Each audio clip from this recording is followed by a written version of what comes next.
I've been headache and I'll bear my truth.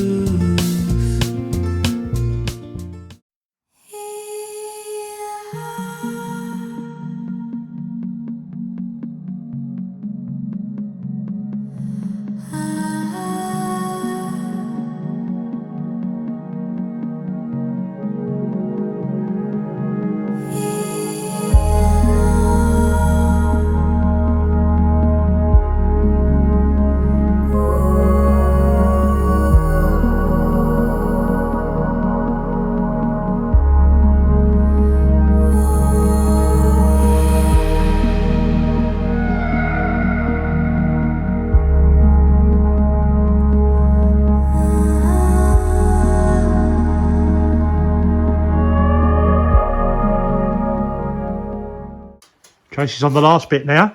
Woohoo! Woohoo! Is this literally your last bit, isn't it? Yep. It's been funny trying to get this finished because obviously we've had torrential rain. It just hasn't stopped. So what's happening is the stones are having a lot of moisture on, so obviously I can't really point when there's moisture on the stone, so I've been just trying to do things in between, but I'm finally getting to the last stretch, so Good. I'm happy. Good. So the moisture's coming from out there, everyone. Yeah. Oh, sorry about the lights. So look, again, we've had this for days and days, and then when it does stop, it's frozen in the morning, everything's freezing. So, let's go over it all again. Whoops. But That's the last bit now. Kitchen's done, kitchen wall's done. oh, the lights are bright. Let me stand over here. This Looking bit, good.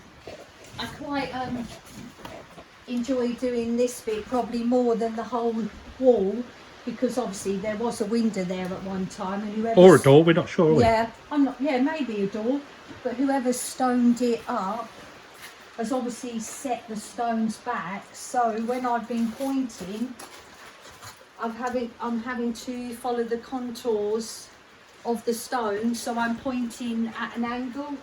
So But that's pretty normal anyway Yeah, with stonework. I'll put- Stonework is never flush. But I've put quite a few stones in there, so yeah. I'm Looking really good though, but you've had a lot of mortar on there, haven't you? You used to have to use a lot of mortar. a lot on this side, probably Yeah. more. But it's looking good.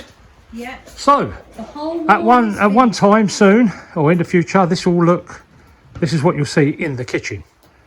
This will be the finished wall. be lovely though, won't it? I think it's nice. It's Done a nice, good job.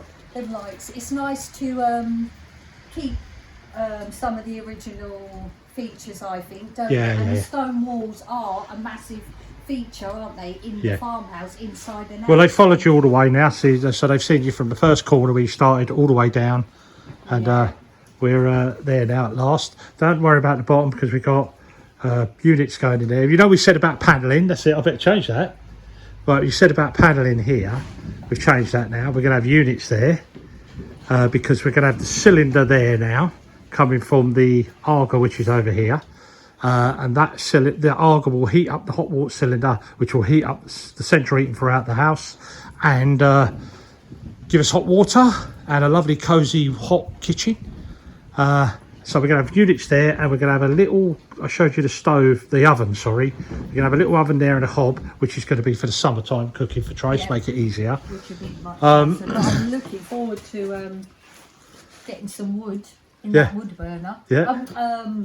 Arga Rayburn. Arga Rayburn, yeah. And I'm looking forward to cooking in the kitchen. Yeah. A proper kitchen. So we're going to have to just go over here quickly. It's going to be here, the Arga. Okay, that's why these are up here. That's for the Arga chimney, and that's for the extraction flue to go outside. But you can't visualise it yet, people, but you will start to visualise it when I do some doodles, draw some things up for you. But anyway, Trace, well done on that. You've done a bloody good job. Excuse my language. A big wall. I mean, obviously I'm very fortunate because I've been shown how to do the pointing the correct way, and a lot of people, especially in the UK, do pointing this way. Yeah. You know, I'd have been finished it long time ago if I just no Smothering it on, yeah. disrespect. No, you smothered wouldn't it have done. on. You wouldn't have done. I'm telling you now, you wouldn't have done because you'd have ended up spending a day or two in time just brushing it back off. If you'd have smothered that and just pushed it in with your hands, you wouldn't have got it to the back properly. No. And secondly, you would end up having to scrub and clean the bricks. Yeah. You don't have to stonework, so this way you don't have to. You do it properly, and you're push pointing Yeah, so it goes into right to the the back. back. So you've done a good job. Yeah. Right, I'm Finished. gonna So go off next and job you've got for me on my list, is grouting the no, got to carry on with the tiles. right. Okay, and then Because I'll for the grout. roof, because as soon as the weather breaks, I'm up on that roof. Yeah. And then there's a grout in the tiles through there in the porch. That's all ready to be grouted. And the paneling that's going on the ceiling, Yeah, that's all got to be painted. yeah. So there's some jobs for you there, but we'll sort them out as we come. All right. Hi folks. So welcome to the workshop. So I'm just in here today, Sunday again. It goes around quick, doesn't it? Anyway, Sunday. So I thought I'd come in the workshop, pouring with rain. So I, from that tulip wood, which was out in the front room, I've took a couple of panels, to a couple of lengths of it, if you like, and I started to make up this this panelling for the front, you know, with the fleur-de-lis for the boot boxes in the front. We're calling them boot boxes. So basically, this here is the stiles. Okay, this will be the foot plate. This is what sits on the floor, and this will have this nice air gap, which I've done in my little doodle. Do you remember? Just over here. Sorry about the shadows. Sounded like something out Madame Medusa out of UB40 in the shadows. Anyway, so you've got them there. Look, see, there are little gaps under there. That's what that is. And what happens is this panel gets joined up along into each side. Now I'm not going to do no mortise and tenon joinery. I'm doing a completely different joinery today. So I'm doing some dowel joinery or Craig. Got a little Craig jig. I've had it for years. And basically what that does, that puts a little pocket slot or pocket joinery we call it. And I'll just turn this over to show you. So you get two little slots pushed into there. Okay, and then a screw and glue. The screw goes down in here. Okay, and there's a special driver to drive that in, and that grips into this. Same with the other side and all of them. Okay, so I'm just going through them now. They've all got it on the bottom, look, so you can see, get a good idea what it is. Okay, and it's just a quicker way of joinery, and you only use this when that panel, say that panel there, but it's in its full length, because it'll be 3 panels in one. You only use that when that is not a mechanical, what we call a mechanical piece of joinery, meaning it isn't a window or a sash that goes up and down or opens out, or doors. You only use it on fixed joinery, say like for radiator box fronts, or but what I'm doing now, boot box fronts. So you'll get a bit of idea as I push along now. And you can see on the bottoms here, I've cut these little scallops out, okay, just to give it a bit of softness and soften them legs up, make them look a little bit more smaller, and obviously to let that air flow around. And that's it really. So I'll show you one of the panels when I've made it up.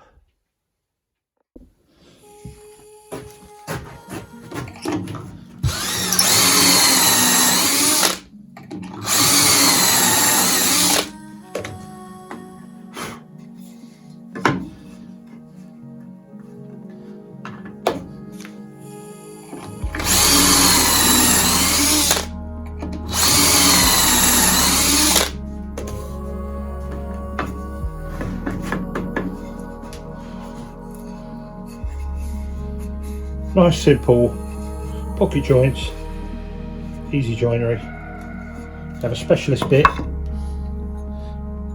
with a pilot on the end at a stop, and then it goes down on these little tubes, if you like, to give you that angle. You can set this up and down or that in and out. Gives you lots of different variations on different timbers, but nice and simple. Yeah. Okay folks, so I've done the 2 panels. These are the front panels for the boot boxes. So I've just got to make the framework around on the wall side, and then make the lids, which will be in hardwood. This is hardwood actually, this is tulip wood, so it's all hardwood, but these are going to be painted. Everything's going to be a colour, but you can see the details. Let me just show you up closely. So we've got a nice chamfer here, bishop's hat. You've got a chamfer on the top right, full chamfer all the way through. Done some nice little turns on the feet where they touch the ground. Going all the way through, look. Very sturdy, built, strong. Sanded them down ready, so Tracy will be painting all these. And then there's the other side. So it's got the fleur-de-lis panels inside. What I'll do is I'll just take you outside, open the door, and I can get a lower view of it. Sorry about that. So there we go. You come in the door. We haven't grouted the floor yet because Tracy's not well today. She's in bed at the moment, so I'm just doing this at the moment. It might not be a video this week. You'll get this probably later in the week or something. But there you go. Look nice, don't they? And when I get them lids on there and I get that back wall plastered up properly, it's really going to look really sort of classy. And the fleur-de-lis goes in with the medieval effect. That's about as much as I can say about it, really. Basic joinery. And I put a big heavy batten on the top back that holds it all together, and then the lid will shut down on top of this. Yeah.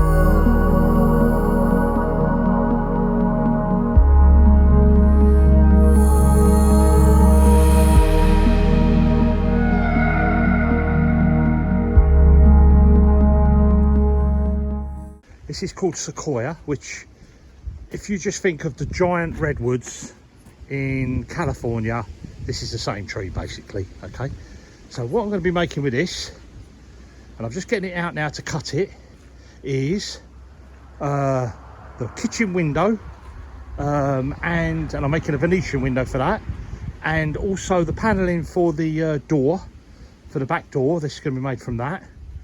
And then down the bottom there, we've got to just clear this off now, and then down the bottom I've got some 2-inch stuff which I'm going to pull out. It's just over 2 inch, 2 1/4, and I'm going to make the door frame and stiles out of that. Chessie's having an inspection because she's seen some mices. She can smell them. She smells them, and they've been living in the wood, putting their little shells and nuts and shells in there. She knows they're there. But anyway, so I thought you'd like to see this. This is quite a rare occasion. You won't see a lot of this wood in Europe. It is a native to California. Sorry about the wind, but that storm's brewing up. We ain't going to stay here too long now because we're going to get this done. But look how lovely these bits are, and this is actually a baby tree. This has come from in terms of sequoias and giant redwoods. And I spoke to my mate in the wood yard, and he's going to source some more of it for me. So it's fantastic, very durable. Really, really good for joinery, for making external things like windows, doors, anything outside. Brilliant for staircase stringers and things like that as well. The knots are very small in it, they're very clean wood. Anyway, I thought you'd like to see that one, and I'll start cutting it up in a little while, and I'll give you some more progress later. Was going to start the roof this morning, but we've only got a window of about 2 or 3 hours, and I didn't want to get up there slating, but I can get these out, cut them, put them in the workshop, and then I've got rainy day jobs to do.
So folks, that sequence you just saw there, that was me running up a pulley style, okay, ready for, well, sizing. It was a little bit bigger than I need, so when I plane it down and on the thicknesser, I'll get the right size, and I'll put my groove down the middle, and I just write on it what it is. And because I'm not going to be making this straight away, I'm just going to be using this as a nursing job while I'm doing the tiling on the roof. When it's raining, I'll come back in and start on this. I'll take you over this side now just to show you where I'm at. So just turn you around there. So there we go. There's the pulley styles I need. There's a long one there. That's just an overcut one. That's all that is, extra length. Sorry, let's get you up here. That's better. So that one there is just an overcut, and then this one, the big one, is the top pulley rail, pulley style, sorry. Anyway, so that was that sequence. So what happens is, when I cut them out, I'm left with these, okay? And then out of these, I'm going to make face frames, internal, external, on the box sash windows. And it's a bit awkward to tell you that, actually. I will show you on a window sample. Okay folks, so this is a sample I made. You would have seen this, or our long-term viewers who have been watching us for a long time would have seen this a few years ago, or a year and a half or two ago, when I was making up the box sash windows for the front of the house in oak. This is a sample I've had for quite a few years. I made up. It was for a client a long time ago back in England, and I've kept it with me now because it gives it's a good showpiece, if you like, when it's painted up. It's a bit grubby in this workshop because it's a makeshift workshop, but I want to explain to you about pulley styles. Okay, so I'm just going to do this now. Now these just glide down there. Okay, that's how they should be, nice and smooth, glide like that. Should have draft excluders, which I put in them. Draft excluders in here as well, draft excluders in here, draft excluders at the back of them, so they're completely draft free. But pulley styles is this piece here. Okay, I hope you can see that. That's the pulley style, and this is where the pulleys are located. They're fitted on. These are called pulleys, these wheels. They're cool, I suppose. But that's what I'm making up now with these ones. Let me pull one over. And those of you who are a bit more can judge size with your eyes, you'll notice these pulley styles are narrower than these pulley styles, because this window is made up on a section which is a full size window, what we call a full size, so a big window, but I've made it in a smaller version. But what we do is, when we're making a smaller window to go in a house, we always reduce the size of everything slightly, which is what the Georgians used to do, if you like, in the old days. They knew about proportions properly, and this is where I'll be going on this one. So this is going to be a Venetian box sash window. Okay, so basically that's three of these in one unit, if you like. If you're not sure about it, look it up. I'm sure you'll see it on somewhere on Google or somewhere, you'll find it. But anyway, that's what I've been doing today. So that sequence you saw me earlier is getting them up to the raw state, ready for planing, smoothing, thicknessing, and then putting in the groove in here. And this groove is this here. Just put that back. So this is to take this part here, and we call this a parting bead.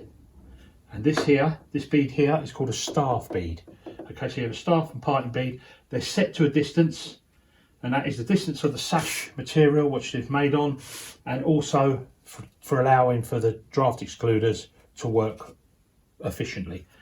And that's it really, but you'll be seeing this a little bit more as I go through this process, and I'll be showing you this and referring to this to give you an idea of and get in your heads that are not too sure of what the terminology is for a window like this. So we call this in England a sliding box sash window.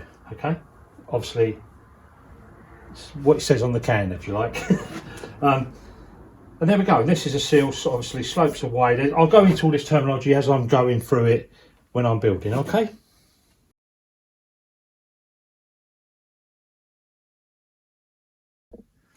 Okay, a little explanation on the material.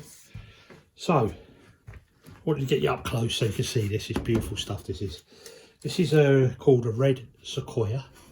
It's the same as the giant redwood trees, all right, virtually. But look at these lovely wide planks. These are over a foot in old measurement. What's that? It's about 310 millimeters, or what would that be? 31 centimeters, I suppose. Yeah, but 12 in old measurement, which I like. And some of the boards are even bigger than that. They're like 14, 15 wide. Because I've actually planed and cut a bit off this board already. But sequoia, what a beautiful wood. It's light. It's very light for what it is. It's very stable wood. Cracking wood for making windows and doors with, but it's quite rare over here in Europe and the UK. We can get it, but it's mainly a sort of a West American wood, I presume. Well, Californian wood, isn't it? So that grows there in abundance. But I love it. It's lightweight. It dries relatively quickly, and it's got a nice fresh smell about it. It's not like a pine smell as such, but it's a lovely fresh smell when it cut. And it stays flat. Very easy to work with tools. Easy to plane. Easy to cut with a saw. Everything. It's just an all-round brilliant bit of timber. And it even paints well as well. Unfortunately, this is red sequoia because it's red, but it's pink. A lovely pink colour. But we're not going to see none of that when the finished job's done, because this joinery, this window door in the kitchen that I'm making, will all be painted.